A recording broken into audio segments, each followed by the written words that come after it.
Si la vision d'Alger a fait connaître depuis le début du siècle l'image d'une grande ville française, la 4e de France, cette image de la Blanche Alger s'est complètement modifiée au cours des 5 dernières années grâce à un immense effort de construction. À Alger, comme dans les grandes villes des autres départements, en dépit des difficultés de l'après-guerre, des groupes d'immeubles nouveaux destinés tant à la population européenne qu'à la population musulmane constituent aujourd'hui des ensembles de construction d'une importance et d'une audace exceptionnelles.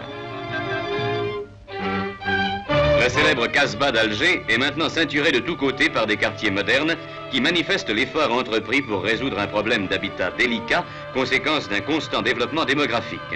Plus encore peut-être que d'autres contrées, l'Algérie avait besoin de créer des cités neuves capables d'abriter rapidement des milliers d'habitants venant de la campagne ou d'outre-mer.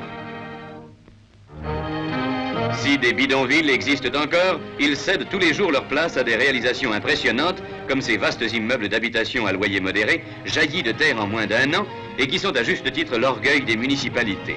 Cet essor sans précédent de la construction se retrouve dans toute l'Algérie, jusqu'aux confins même du Sahara, où l'on voit se dresser, pour les populations musulmanes ou européennes, des édifices adaptés aux conditions climatiques et attestant jusqu'aux plus extrêmes limites du territoire l'effort accompli pour améliorer les conditions de vie de chacun.